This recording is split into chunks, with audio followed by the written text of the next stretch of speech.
오늘 자유에 대한 내용을 좀 나누려고 합니다. 오늘은 성숙애로의 자유다.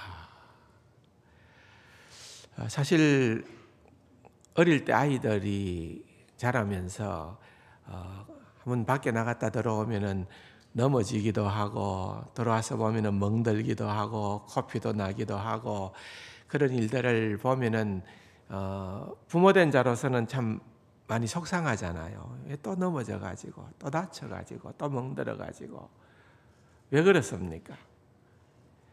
그건 아직까지는 다 자라지를 못한 거죠. 뭔가 아직 미성숙한 육체적으로 볼 때에 머리에 또 몸에 이런 어떤 밸런스나 그게 잘 조화를 이루지를 못하는 거죠. 교육학에서는 분화되는 것이 맞는데 그렇게 못 되어서 미분화되었다 그런 표현을 씁니다. 그래서 뭔가 좀 부족하고 뭔가 좀 미성숙해지는 그런 것들을 얘기할 수 있습니다. 오늘 본문에 보니까 11절에 어렸을 때에는 말하는 것이 어린아이와 같고 깨닫는 것이 어린아이와 같고 생각하는 것이 어린아이와 같다라고 하는 것이 그런 의미가 들어있는 겁니다. 그 유명한 교육학자입니다. 피아제라고 하는 사람이 인지 발달 그런 이론을 주장을 했었는데 연령별로 점점 나이가 들면서 인지하는 깨닫는 그런 능력이 단계별로 달라진다라고 그렇게 얘기를 하는 거죠. 그런 학자들은 보면은 어떤 이론을 나름대로 연구 검토하여서 그것을 이제 소위 말하면은 확정 검증을 한다는 것이고요. 근데 이미 그런 모든 내용이 사실 따지고 보면은 새로운 어떤 주장도 아닙니다. 따지고 보면은 성경에 다 담겨 있는 거예요. 성경에는 다 들어 있어요. 성경은 그런 것들을 검증하는 것이 아니라 그냥 선포되어 있는 거예요. 선포되어 있으니까 다 들어 있는 겁니다. 오늘 본문도 바로 그런 내용을 보게 되는 것입니다. 그러면서 11절의 하반부에 보면 대조적인 단어가 하나 나옵니다. 장성한 사람이 되어서는 어린아이의 일을 버렸다. 그렇게 얘기를 하고 있는 것입니다. 어린아이였다가 장성한 그러한 자리에 이르게 된다는 거고 또 사실은 중요한 것은 11절을 왜 기록했느냐 12절을 말하기 위해서 11절을 기록을 했습니다. 12절을 보십시오. 우리가 지금은 거울로 보는 것 같이 희미하나. 좀 이해가 안 되죠? 지금 거울이 희미합니까? 지금은 너무 선명하죠. 근데 이 사도 바울이 이 문장을 기록할 당시에 거울은 어떤 거울입니까? 예, 청동 거울이에요. 그러니까 그냥 뚜렷하지 못한 거죠. 그냥 이렇게 볼만한 정도겠죠. 그래서 이런 표현이 나오는 겁니다. 지금은 거울로 보는 것 같이 희미하나. 그때는 얼굴과 얼굴을 대하여 볼 것이요. 지금은 우리가 부분적으로 알지만은 그때는 우리가 온전히 알리라 그랬습니다. 지금과 그때. 지금은 우리가 희미하게 된 상태가 되어 있지만은 그때는 그러면은 여러분 이 그때라고 하는 것은 정확하게 어떤 때를 사도 바울이 염두에 두고 얘기를 했을 것 같습니까? 예. 장로님은 항상 정답만 얘기하십니다. 예. 주께서 다시 오실 그때를 얘기하는 거예요. 사도 바울이 지금 그때는이라고 하는 것은 주께서 다시 오실 그때. 근데 주께서 다시 오실 그때에 펼쳐질 일 가운데 아주 놀라운 것, 하나는 뭔가 하면은 우리 구원이 완성되는 때라는 거예요. 우리 구원이 완성. 참 우리는 아직은 구원 받았지만은 성화의 과정을 밟아가고 있는 거예요. 우리는 아직 다시 말하면은 지금 우리가 이 땅에서의 삶은 성숙이 아니라 뭐라고요? 다 미성숙하다는 거예요. 뭔가 모자란다 이거예요. 뭔가 부족하다 이거예요. 그런데 이게 누구나 예외가 없다는 거예요. 안다는 것도 그렇습니다. 안다는 것도. 그 삶의 세계가 그게 만물을 아는 것도 사람을 아는 것도 심지어는 성령님 삼위 하나님을 아는 것도 이런 것도 다 포함하고 있는 내용이지만은 그런데 그것이 우리가 이 땅에서는 누군들 예외 없이 다 부분적으로 아는 거예요. 부분적으로. 그날이 와야 비로소 우리가 온전하게 알게 되어진다. 그 말입니다. 그래서 그때에는 우리의 인격의 완성을 이루게 된다. 그 말입니다. 질문을 하나 더 드리겠습니다. 우리가 정말 중요하게 생각하는 우리 개혁교회, 개신교에서 중요하게 생각하는 교리가 있습니다. 그 가운데 하나가 켈빈주의 5대 교리입니다. 켈빈주의 5대 교리. 공부를 했지요. 대답이 좀 시원찮은데 다 했습니다.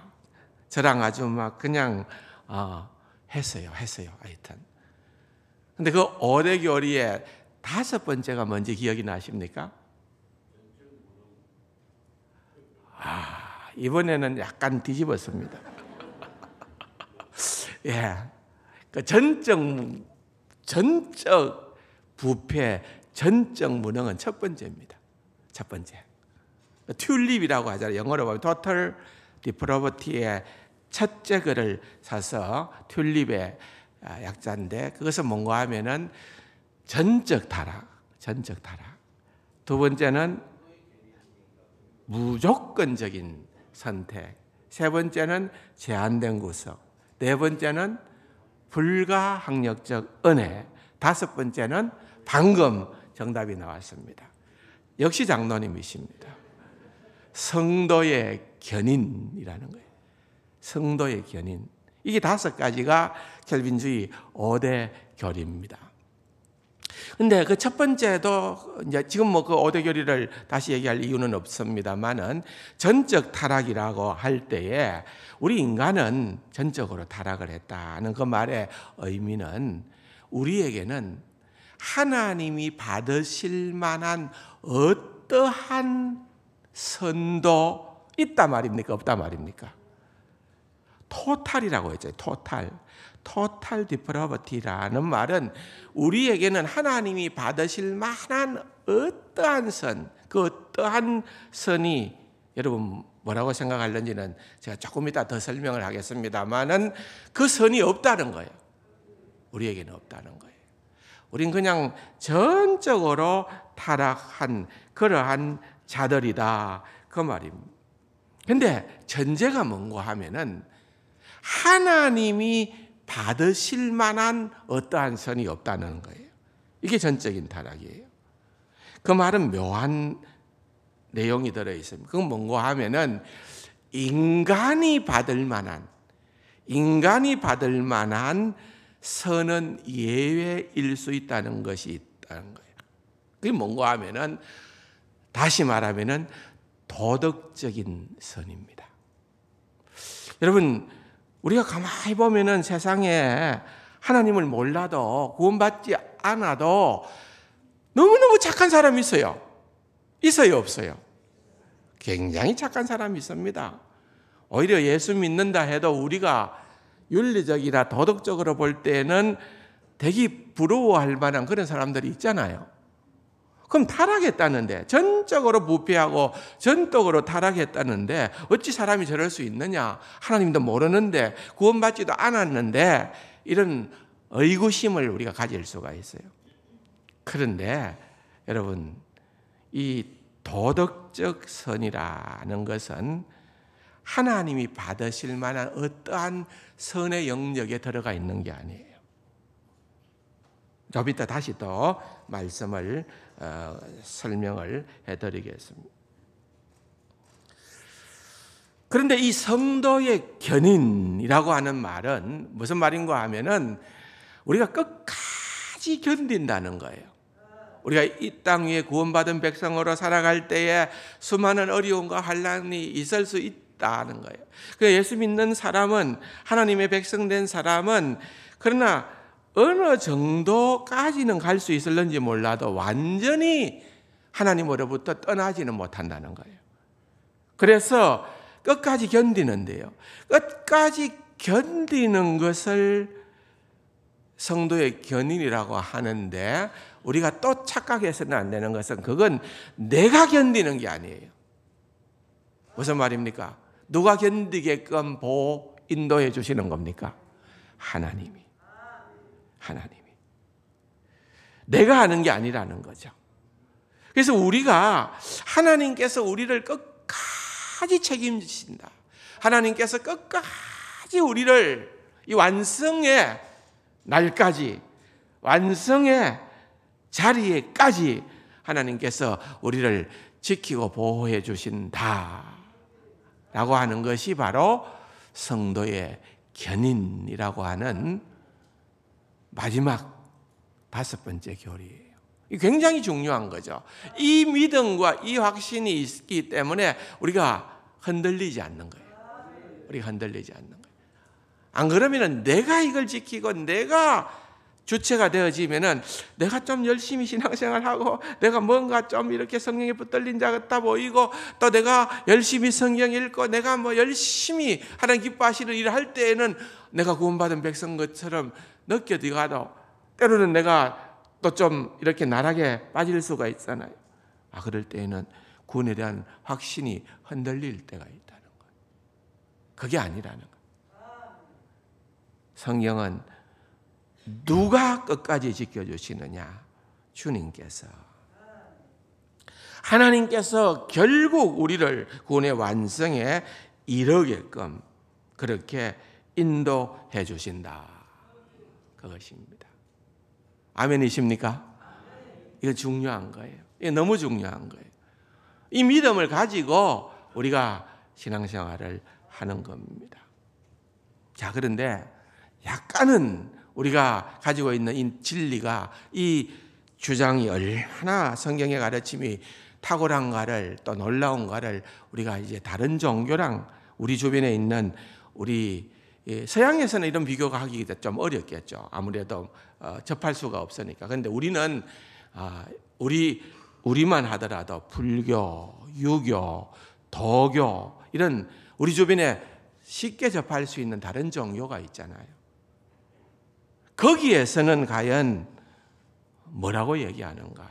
뭐 구원이라고도 얘기할 수 있고 인격의 완성이라고도 할 수 있고 이런 것들에 대하여서 어떤 주장을 하는가에 대해서 잠깐 비교 설명을 하고 다시 이 부분으로 넘어오려고 합니다. 똑같아요. 결론적으로는 세상 종교는 다 똑같습니다. 기독교는 다릅니다. 유불선 이 세 종교를 들여다보면은 인격의 완성을 이런 식으로 정의하면은 정확합니다. 자기 반성과 훈련을 통해서, 뭐와 뭐를 통해서요? 자기 반성과 훈련이니까 여러분 이런 세상 종교들을 가만히 접하고 있는 사람들을 보십시오. 뭐 신앙심이 깊다, 나름대로 불심이 깊다 이런 사람들을 보면은 늘 명상합니다. 하루를 끝내면은 명상을 하고 오늘 내가 뭘 잘했고 뭘 못했고 또 내일은 내가 어떤 일을 해야 되겠고 늘 자기 자신을 돌아보는, 또 유교에서는 뭐라 그럴까요? 끊임없이 갈고 닦는 인격, 그런 어떤 도야라 그러지요. 그런 용어들을 사용을 합니다. 그래서 자기 반성과 훈련을 통해 도덕적으로 여러 사람에게 존경받을 수 있는 품성을 갖춘 상태. 그러니까 내가 이렇게 헌신하고 내가 이렇게 수련하고 내가 수양하고 이렇게 하다 보면은 도덕적으로 다른 사람들로부터 나는 존경을 받을 수 있는 그런 상태에 이를 수 있게 된다는 거예요. 완성을 내가 노력해서 할 수 있다 그 말이에요. 덕을 통해 실현할 수 있다. 그렇게 이야기를 하는 겁니다. 자, 보십시오. 불교는 일단 불교를 보면은요, 교종과 선종이 있습니다. 교종은 뭐라 그럴까요? 그 경전을 깊이 살펴서 연구하고 공부하여 어떤 그 해탈의 자리에 어떤 경지에 이를 수 있다는 게 교종입니다. 그런데 지금 이제 대세는 보면 선종이라 그러면 선종은 스스로의 깨달음을 통하여서 그렇게 나는 해탈하고 나는 부처가 될 수 있다. 그러니까 인격의 완성의 자리에 이를 수 있다. 그렇게 얘기를 해요. 그러면서 그들이 불교에서 제일 중요한 용어 가운데 하나는 뭔가 하면은 견성이라 그래요. 견성. 내 본성을 본다는 말이에요. 내 속에 진짜 참 자아가 있다는 거예요. 진짜 순수함이 있다는 거예요. 그걸 내가 명상을 하든지 어떻게 수양을 하든지 노력을 해서 견성하게 되면은 성불하게 된다 이럽니다. 성불이라는 것은 결국은 부처가 된다는 거예요. 견성이 곧 성불이고 성불이 곧 견성입니다. 그래서 불교에서 특별히 선종에서 깨달음을 강조하는 선종에서 제일 중요하게 생각하는 단어는 견성이라는 거예요. 견성. 자아의 본성을 본다는 거예요. 자아의 본성을 본다. 자, 그러니까 본성을 보면은 부처가 된다. 될 수 있다라고 하는 것은 내 본성이 착하다는 것을 얘기하는 거예요. 여러분들 학교 다닐 때에 불교는 성선설이다. 그래요. 성선설. 불교는 성선설이다. 그렇게 얘기를 합니다. 유교는 거경궁리라 그럽니다. 거경. 다시 말하면은 경의 상태에서 궁리를 한다는 말인데, 거경은 마음의 상태고 궁리는 이치를 깨닫는 걸 의미하는 거예요. 그래서 유교에서는 인간의 본성을 인과 의로 그렇게 구분을 하고 그것이 천지의 정기라고 그럽니다. 유교에서는 이 인과 의를 바탕으로 하는 본성으로 돌아가기를 원하는 게 바로 유교입니다. 그래서 불교는 아까 뭐라고 그랬죠? 본성을 보는 게 불교고, 유교는 본성으로 돌아가는 것. 그러니까 그 본성은 돌아가면은 인격이 완성된다 하니까 그 본성도 역시 착한 거예요. 선한 거예요. 그래서 유교도 성선설을 주장을 합니다. 본성이 착하다는 겁니다. 그리고 도교도 마찬가지입니다. 물론 순자 때 와서는 성악설을 주장을 했긴 하지만은 그 앞에 맹자까지는 보면은 도교도 마찬가지입니다. 우리가 어떤 인위적인 상태를 떠나서 자연의 상태로 우리가 들어가서 자기 모습대로 살아가면은 된다. 무의자연이라 그럽니다. 도교는 그것도 자연의 상태대로 살면 된다. 우리에게 여러 가지 욕심이나 더덕지근한 뭐 이런 것들이 붙어 있으니까 이런 걸 다 제거를 하고 자연 상태로 가면은 된다는 거예요. 그것도 결국은 성선설입니다. 성선설. 그래서 따지고 보면은 우리 주변에 있는 세상 종교가 추구하는 바는 같은 것입니다. 그러면은 우리 기독교는, 우리가 믿는 기독교와 성경은 도대체 무엇을 우리에게 가르치느냐? 여러분 어떻게 생각하십니까? 성경은 인간의 본성이 어떻다고 얘기합니까? 아까 켈빈주의 5대 교리의 첫 번째가 뭐라고요? 전적으로 부패했다 그랬습니다. 그래서 학교 다닐 때 보면은 기독교는 성악설이다 그렇게 주장을 합니다. 학자들이 얘기하기로는. 그런데 그건 꼭 맞는 표현은 아닙니다. 한 70% 정도 점수를 매긴다면은 70점 정도. 자, 굉장히 중요하기 때문에 조금 더 우리는 들어가서 한번 보겠습니다. 예를 들어서 로마서 2장 한번 찾아봅시다. 자막도 있는데 여러분들이 로마서 2장 14절과 15절 굉장히 중요한 말씀이니까 한번 찾아보겠습니다.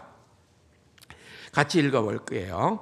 율법 없는 이방인이 본성으로 율법의 일을 행할 때에는 이 사람은 율법이 없어도 자기가 자기에게 율법이 되나니 이런 이들은 그 양심이 증거가 되어 그 생각들이 서로 혹은 고발하여 혹은 변명하여 그 마음에 새긴 율법의 행위를 나타내더니라. 여러분 무슨 말인지 알겠습니까? 이 로마서에 나타나는 아주 유명한 구절입니다. 이게 무슨 말인가 하면 사도 바울이 여기에서 얘기하고자 하는 중심적인 것은 하나님께서 이방인들에게는 하나님이 율법을 주지 않았는데 그들이 어떻게 선을 알고 악을 알겠습니까? 사도 바울이 얘기를 합니다. 하나님께서는 이방인의 양심을 주었다는 거예요. 근데 이방인들에게는 양심을 준 것이 아니라 더 정확하게는 이방인의 양심에는 서여진 율법이 있다는 거예요. 오늘 우리말로는 그게 명확하게 나와 있지 않습니다만은 영어 성경에는요, 그들의 마음과 그들의 양심과 그들의 생각에 서여진 율법이 있다고 그렇게 되어 있는 겁니다. 그러니까 이건 굉장히 중요한 표현입니다. 하나님께서 유대인들에게는 율법을 주었지만은 그럼 이방인들은 없느냐? 그게 아니라 이방인들에는 그 심령에 양심을 통하여서 율법을 어느 정도 알 수 있도록 하나님께서 넣어 두었다는, 섰다는 것을 얘기를 하는 겁니다. 그걸 뭐라고 얘기하느냐고 하면은 본성이다. 그래서 오늘 본문에 보니까 율법 없는 이방인이 본성으로 그랬습니다. 본성으로 율법의 일을 행할 때에 그들 마음속에 이미 이게 서여져 있기 때문에 그렇게 율법의 일을 행하게 된다는 것입니다. 이 본성은 어떻게 보면은 유불선에서 주장하는 그 본성과도 같은 표현일 수 있습니다. 왜? 그렇게 할 수 있다는 거예요. 그 본성대로 우리가 착한 일을, 선한 일을 할 수가 있다는 거예요. 그러면 칼빈주의에서 말하는 전적인 타락, 우리 인간은 다 타락했기 때문에 아무것도 선을 하나님 앞에서 어떤 선도 하나님이 받으실 만한 선이 없다 하는 것과 이 말씀을 도대체 어떻게 묶어야 되는가? 어떻게 이것을 통합해야 되는가? 전체적으로 봐야 되는 것입니다. 몇 년 됐는지 저도 잘 모르겠어요. 근데 제가 여러분들에게 한번 이런 설교를 한 적은 있습니다. 하나님의 형상에 대해서 설교를 하면서 하나님의 형상에는 두 가지가 있다 그랬습니다. 넓은 의미의 하나님의 형상이 있고, 두 번째는 좁은 의미의 하나님의 형상이 있다 그랬어요. 고개를 끄덕끄덕 해주세요. 생각이 안 납니까? 아마 안 날 겁니다. 지난주일 설교도 잘 잊어버리는데 몇 년 됐는 걸 어떻게 알겠습니까? 그런데 대단히 중요한 거예요. 대단히 중요한. 그때 제가 강조를 좀 많이 했는데 아마 이 말씀을 보면서 생각이 날는지 모르겠어요. 좁은 의미의 하나님의 형상이란 뭘까? 에베소서 4장 24절을 얘기했어요. 한번 같이 자막을 읽어봅시다. 하나님을 따라 의와 진리의 거룩함으로 지으심을 받은 새 사람을 입어라. 좁은 의미의 하나님의 형상은 세 가지인데 의와 진리와 거룩이다. 그런데 이 의와 진리와 거룩, 좁은 의미의 하나님의 형상은 아담이 범죄함으로 말미암아서 다 소멸되어 버린 거예요. 이게 더 이상 우리에게 없게 된 거예요. 그건 이제 구원받은 하나님의 백성으로서 이제는 우리가 회복되고 온전케 되어져 가는 과정이에요. 반면에 넓은 의미의 하나님의 형상 가운데에서는 여전히 범죄 타락하였어도 남겨진 게 있는데 그 대표적인 것이 뭔가 하면은 도덕적인 선입니다. 이 도덕적인 선은 하나님께서 우리에게 남겨주셨다는 겁니다. 그렇기 때문에 우리 인간 사회가 아무리 타락했어도 어떤 사회든지 결국은 가만히 보면은 권선, 징악 이게 되어져 가는 거예요. 왜? 인간이 범죄 타락하고 다 그랬어도 이게 있어야 질서가 유지가 되는 거예요. 나라가 유지가 되는 거예요. 그러니까 지금 이런 것들이 파괴되어져 가는 그 아픔도 우리가 지금도 느껴봅니다만은 정상적인 그러한 사회와 국가의 조직 가운데에서는 여러분 이것은 하나님의 일반 은총의 영역에 해당되는 거예요. 구원받아 하나님의 백성이 되는 것은 우리가 특별 은총이지만은 하나님의 놀라우신 일반 은총 가운데에는 이런 도덕적인 선이 있기 때문에 그것이 바로 로마서 2장 14절에서 말하는 우리에게 세워진 우리 심령에 세워진 율법이요 그것이 곧 본성이라 그 말입니다. 그걸 통하여서 유지를 한다는 것입니다. 그러니까 그건 굉장히 중요한 거예요. 그 본성을 불교에서는 포기를 원하고 유교에서는 돌아가기를 원하고 우리 기독교에서는 그 본성을 회복하기를 원하는 거예요. 회복. 이게 다른 거예요. 그래서 우리가 이 유불선에서는 그 자체로 자기 스스로 그 모든 것을 완성할 수 있다고 하는데 절대로 불가한 겁니다. 왜 그렇습니까? 여러분, 결국은 이런 세상 종교는 본성이 선하다는 그런 공통점이 있을 뿐 아니라 또 다른 공통점의 하나는 하나님이 빠졌다는 거예요. 하나님이 빠졌다. 근데 우리는 하나님이 들어오는 거예요. 하나님의 관계가 너무너무 중요한 겁니다. 그래서 하나님이 받으실 만한 어떤 선은 이건 뭐냐?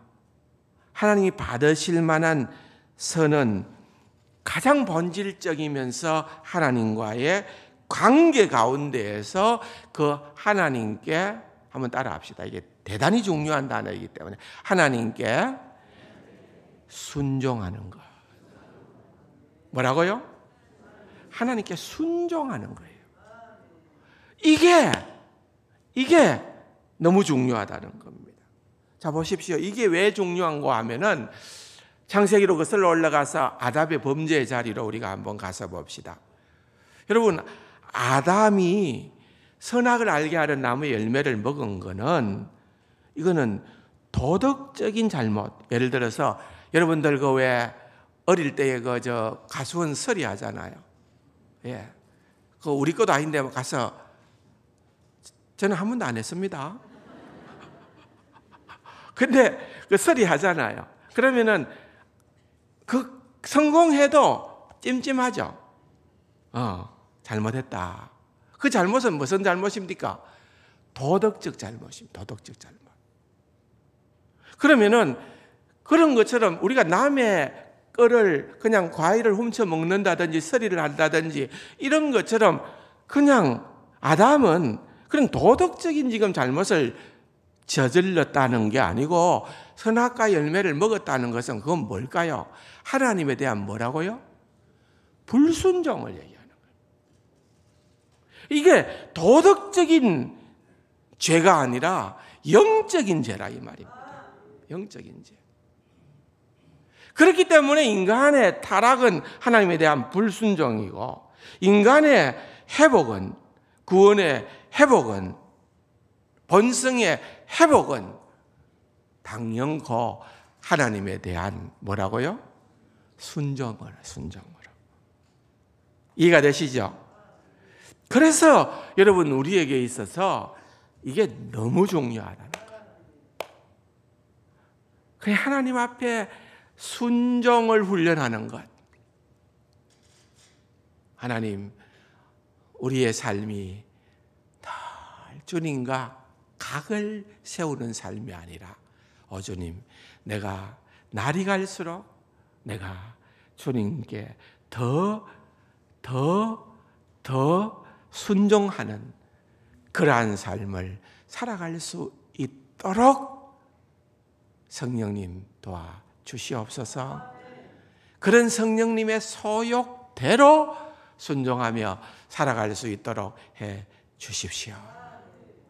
그렇게 할 때에 점점 우리가 미성수로부터 성수에 이르는 자유로 나아가는 그러한 은혜를 누리게 된다 그것입니다.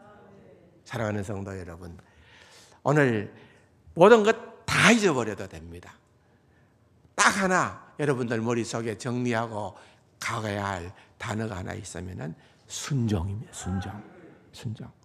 이 순종이 얼마나 복된 용어인지 여러분들이 또 제가 늘 깨닫고 사는 날 동안 우리가 불순종에서 점점 우리의 삶의 영역이 순종으로 채워져 가는 그러한 아름다운 나날들이 될 수 있기를 주님의 이름으로 축원합니다. 좋으신 아버지 하나님, 은혜 사랑 감사드립니다. 성령님, 우리에게 순종의 은혜를 다하여 주옵소서.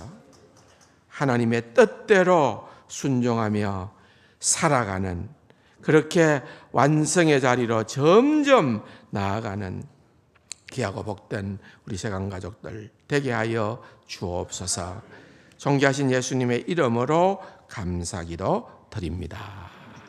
아멘.